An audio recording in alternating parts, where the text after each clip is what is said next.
जय माता दी दोस्तों। 6 जुलाई से 12 जुलाई तक का ये सप्ताह सिंह राशि के लोगों के लिए कैसा होने वाला है। इन 7 दिनों में कौन सा ग्रह राशि बदलेगा और उसका कैसा प्रभाव आपको देखने को मिलेगा। देखिए, इस सप्ताह की जब शुरुआत हो रही है तो सूर्य का जो नक्षत्र है वो पुनर्वसु नक्षत्र, यानी सूर्य पुनर्वसु नक्षत्र में रहेंगे और पूरे सप्ताह इसी में रहने वाले हैं। एक जो परिवर्तन है वो है बुध देव का।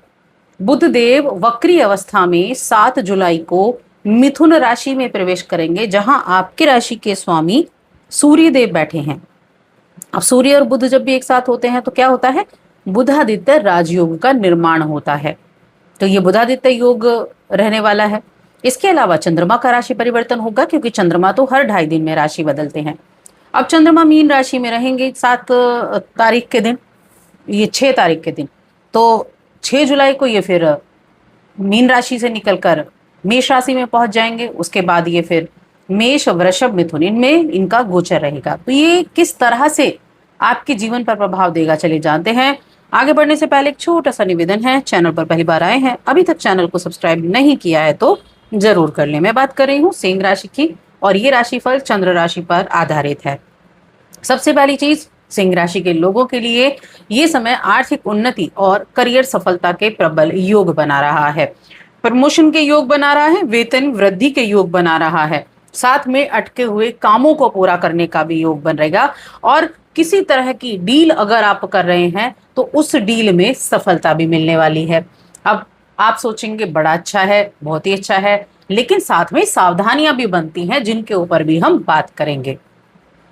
तो शुरुआत से अगर देखें, यानी कि जैसे ही सप्ताह की शुरुआत होती है उससे अगर हम देखें तो सिंह राशि के जातक अपनी हर एक सुख सुविधा को पूरा करने के लिए हर संभव प्रयास करते दिखाई देंगे।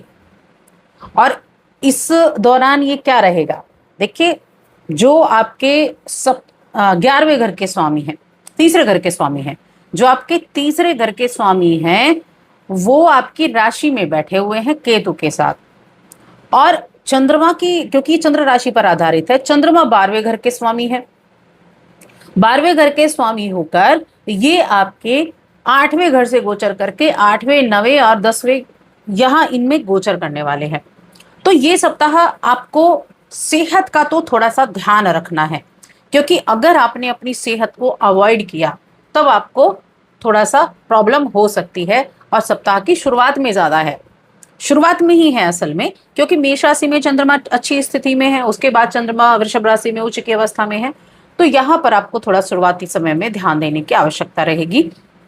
ये देखिए, कई बार होता है ना कि जब हमारा स्वास्थ्य अच्छा नहीं होता ना तो हम चिड़चिड़े हो जाते हैं, और तब क्या होता है, कार्य क्षेत्र प्रभावित हो जाता है, निजी जीवन भी प्रभावित हो जाता है। तो ध्यान रखें। बाकी आप अपनी मेहनत, अपनी जो लगन है उस पर बहुत गौर करेंगे, जिसके चलते अपने कार्य क्षेत्र के द्वारा आप वित्तीय लाभ भी प्राप्त कर सकते हैं, क्योंकि मेहनती आप हैं। और जब आप किसी काम को हाथ में लेते हैं ना तो उसको बिल्कुल पूरा करने की तरफ रहते हैं, तो ये आपको वित्तीय लाभ भी देने का काम करेगा, वित्तीय लाभ भी आपको मिलेगा। इस दौरान संभावना ये है कि आपका साथी आपको किसी तरह की मदद करने वाला है। साथी कौन, या तो आपका पार्टनर अगर पार्टनरशिप में काम करते हैं, नहीं तो अगर आप विवाहित हैं तो आपका जीवन साथी। तो वो आर्थिक मदद आपको करने वाला है, आर्थिक रूप से भी और वैसे भी आपको मदद करने वाला है। किसी तरह की मुसीबत से आपको निकालने का काम करेगा। इस दौरान ये जो सप्ताह है ना, मैं कहूंगी ये देखिए, सप्ताह तो ये अच्छा है, विशेष है। गुरु ग्रह को अगर आप देखें तो गुरु ग्रह आपके 12वें घर में उच्च अवस्था में बैठे हैं, और ये जो उच्च अवस्था में है ये इस पूरे सप्ताह आपके करियर को रफ्तार देने का काम करेंगे। एक तो हो गए 12वें घर में जो ये गुरु बृहस्पति हैं उच्च की अवस्था में, एक आपकी राशि में हो गए शुक्र देव, जो आपको मेहनत करने की तरफ लेकर जा रहे हैं। केतु वहां पहले से ही बैठे हुए हैं, तो आपको कई तरह की चीजें करने का मौका मिलेगा। आप कुछ अगर आप व्यापारी हैं तो मैं कह रही हूं, अगर आप बिजनेस कर रहे हैं किसी तरह का, तो आपको अचानक नए ग्राहक और नए निवेशकों से मुलाकात करके उन्हें अपने पक्ष में करने का कोई मौका मिल सकता है।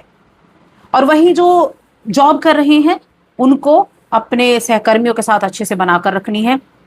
इस दौरान आपको उन्हें समझाने की कोशिश करनी है कि अगर आप एक अच्छा माहौल बनाकर काम करते हैं, यानी अगर आप किसी प्रोजेक्ट से भी जुड़े हुए हैं, अगर आप साथ मिलकर काम करते हैं, पूर्ण सहयोग आप देते हैं एक दूसरे को, तो आप अपने क्षेत्र में उन्नति कर सकते हैं। ये आप उनको समझाने का काम करने वाले हैं सिंह राशि के जातक। अब एक चीज आ जाती है कि सावधानी।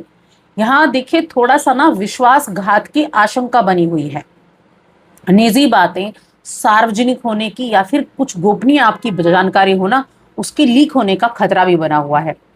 तो थोड़ा ध्यान रखें, जैसे आपके पेपर हो गए, कीमती चीजें हो गई, आपका ओटीपी हो गया, पासवर्ड हो गया, इन चीजों की सुरक्षा पर विशेष रूप से ध्यान देना है। तो ये कुछ ऐसी चीजें हैं जहां आपको सावधानी रखनी होगी। बाकी मैं धन संपत्ति के मामले में देखूं तो धन संपत्ति के मामले में ये सप्ताह आपके पक्ष में रहने वाला है। और जो मध्य समय रहेगा ना सप्ताह का, यहाँ आपको आपका भाग्य साथ देगा, क्योंकि भाग्य भाव में चंद्रमा होंगे मेष राशि में। तो चंद्रमा होंगे तो क्या भाग्य आपका साथ देने वाला है। हाँ, कुछ खर्चे भी हैं, कुछ खर्चे भी आप करने वाले हैं, लेकिन खर्चे अपने परिवार के जीवन की खुशी के लिए होंगे। अब मैं बात करूंगी स्टूडेंट्स की। तो स्टूडेंट्स जो बड़ा परिश्रम कर रहे हैं उचित परिणाम प्राप्त करने के लिए, तो उनके लिए ये खुशखबरी देने वाला सप्ताह भी रहेगा, क्योंकि सबसे ज्यादा उत्तम तो आप ही के लिए है। असल में आपको अपनी की गई मेहनत का फल मिलेगा, और साथ ही ये जो बुधादित्य योग बना है, ये जो चंद्रमा है, ये जो गुरु बृहस्पति की दृष्टि है, ये आपको आपकी परीक्षा में सफलता हासिल कराएगी। कोई खुशखबरी आपको मिल सकती है। आपके अगर हायर एजुकेशन से जुड़े हैं तो आपकी इच्छा पूरी हो सकती है। आपको घर से दूर जाने का अगर आप सोच रहे थे, कहीं एडमिशन आपको ऐसी जगह मिल जाए, घर से दूर पढ़ने के बारे में सोच रहे थे, तो वो आपकी इच्छा पूरी हो सकती है। तो स्टूडेंट्स के लिए तो खास तौर से ये समय बहुत अच्छा होने वाला है। रिश्ते की देखें तो रिश्ते नातों में देखा जाए तो रिश्तों के मामले में ठीक ठाक है ये समय। मैं कहूँगी प्रेम जीवन हो गया, जैसे वैवाहिक जीवन हो गया, तो इस टाइम पीरियड में नौकरी से मिली जिम्मेदारियां भी हैं, मान सम्मान भी है, परिवार के लोग भी आपके फैसले जो होंगे उनका साथ देंगे, और कोई अच्छी खबर मिलने का योग भी है। मंगल आपको साहस देगा, आपको नेतृत्व क्षमता आपकी ये बढ़ाएगा। तो ये समय आपको नई जिम्मेदारियां देना और उन जिम्मेदारियों में सफलता प्राप्त कराने का भी है। और देखिए सप्ताह में आपको खुशखबरी जरूर मिलने वाली है। अंत तक जरूर कोई ना कोई ऐसी खबर मिलेगी जो आपके जीवन को खुशियों से भर देगी, बड़ा ही सुकून आपको मिलने वाला है। तो ये चीजें रहेंगी।